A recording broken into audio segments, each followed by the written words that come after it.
So we're gonna start Boz on e-collar training today. And I walked him down to the park. He only knows, like solidly knows, let's go, which means walk beside me, and sit. So we're only gonna layer the e-collar over those two commands. He has not felt the e-collar yet. We're out at the park, there's nothing going on. Maybe some squirrels, maybe some birds, some really low distraction area. I have his leash tied up to the pole right here. That way if he gets up, he's secure, but I can use both of my hands. So this e-collar goes from 1 to 100. Right now it's on a 0, which means if I click any of these buttons, nothing's going on, he can't feel it. But this goes from 1 to 100. What we're gonna do to test dogs to see what their working level is, and by working level, I mean it's the lowest level that the dog can actually feel. We don't want it to be high. We don't want this to be a shock. We don't want it to scare the dogs. My leg shut out of the way. We just want them to be able to feel it, because what we're going to do is every time we say the command, we're gonna hold this button down. As soon as they follow through, we're gonna let it go. That's teaching pressure on, pressure off. When the pressure comes on, the command is said. When they follow through with the command, the pressure goes away. At the beginning of e-collar training, we do this with every single command on low levels until they understand the concept of pressure on, pressure off. Once they get that and they're listening really well, the only time we're ever hitting this button is when they don't follow through. So if I were to say sit and he didn't sit, I would say no, release the button, and repeat sit. I'm marking that you didn't listen to me. There was a correction for not listening. Here's the command, do it again. I'm not gonna go over the red button. That's your step 2 if they don't listen. But what the end goal of this e-collar, at the end of training when dogs come home, is you're only using it when your dog's not listening or if they're distracted. Like let's say your dog's off leash, they see a squirrel, you need to get your dog's attention while they're thinking about chasing before they get into actually chasing the squirrel. You can reach out, hit that e-collar button, they're gonna feel it, you're interrupting the behavior, then you call your dog back to you. It is just supposed to be a form of communication. It is not meant to be punishment. It is not meant to be used on high levels unless you're in one of those life or death situations where your dog is about to run into the road and get hit by a car. So we're gonna start with, I'm gonna go up to a 1, and I'm gonna just click and scroll up each time until I notice that he can feel the e-collar. So we're gonna click on the 1, nothing. Gonna go up to a 3, no change in his behavior at all. Go 4. No, it looked like he might have noticed something there, but there's also a fly on his butt. So I'm gonna get his attention so he's not looking at the fly. Nothing. So we're gonna scroll up a little bit more. Okay, so right there when I clicked on the 6, he put his head down and turned towards the box that's on this side of his neck. Again, that could have been a fluke. I'm not gonna keep turning it up. I'm gonna let him kind of look at some other stuff. All right, so right there, I feel like he's noticing it. Like nothing's really happening. He's just feeling something weird, so he's shifting his weight. So what we're gonna do, that's the 6. I'm not gonna go up any higher. What I'm going to do now is get up, walk him around. Anytime I say, let's go, I'm gonna hit the button. As soon as he follows me, I'm letting it go. If I'm walking and I turn, the second I turn, I'm holding the button. When he comes with me, I'm letting it go. Because right now he is still walking past me a little bit. When I say sit, I'm gonna hold the button down. When he sits, I'm gonna let it go. We're only working on those commands. If I notice that he flinches at all, or he can feel it enough where it seems like maybe it's a little too much, I'm gonna turn it down. A lot of times when you start working with the dogs and they understand what the sensation is, they work on lower levels. If he's not acknowledging it at all, we're gonna go up a couple notches until we find that right working level. I never want it to go up high enough that you see the dog obviously flinch. I just want to see some sign that they noticed it.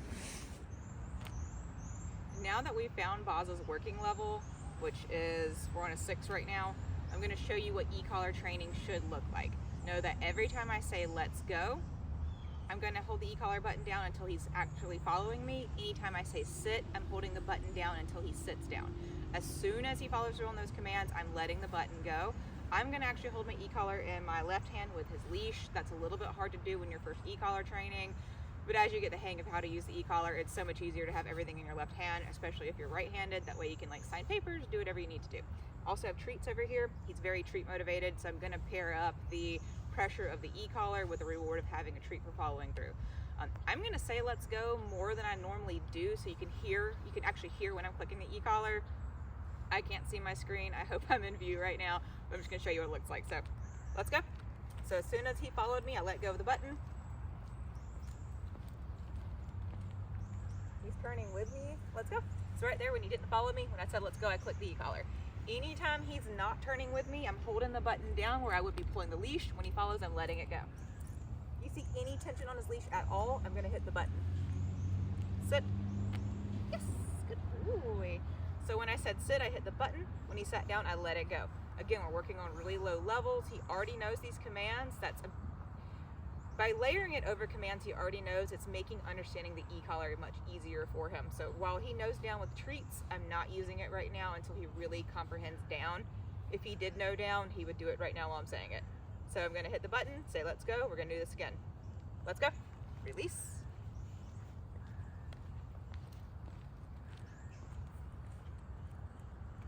Good boy. Sit. Good. So now I'm gonna walk around him because I don't teach stay. Stay is automatic. So he should stay in that sit until I tell him to do something else. He's only a few days into training. He's probably not gonna sit. So what you're gonna see is I have my hand right here on the leash. That way, and I have it above him. That way, oh, well, good boy. He lays down. I'm actually gonna give him a treat. All right, so he's gonna half down. So what I'm gonna do is I have my finger on the e-collar button. So if he stands up from that command, I can click it. The second he stands up, I can click the button. I also have my leash right here. That way, since he knows leash pressure better, I can go ahead and pull him up into the sit the second he makes a mistake. So remember, he is supposed to stay right here. If he pops up at all, I'm using e-collar and prong collar to correct him back into that sit because that sit is automatic. Nope, sit. So right there, that was leash and nope, sit, leash and e-collar. Nope, sit. And I'm just gonna walk around him, doing this over and over until he gets it right and he understands he has to stay. So right there, he adjusted his position, but he didn't actually get up. So I'm giving him a treat, and we're gonna do this a few more times. Or I guess one more time, because now I'm dizzy. So he understood it, so I'm gonna shorten my leash back up a little bit, because with your leash, I want it to be loose enough that when you're walking him, there's no tension on his prong collar at all, because any tension on that leash or that collar is telling him he's doing something wrong. So I want it loose enough that there's no tension, but if I did need to give a correction, I could easily just pull my hand back and give him a pop, or pull him up into the sit without having my arm way up here, waving around, and my timing's off. So we're gonna go back to e-collar with the commands. Let's go. Good.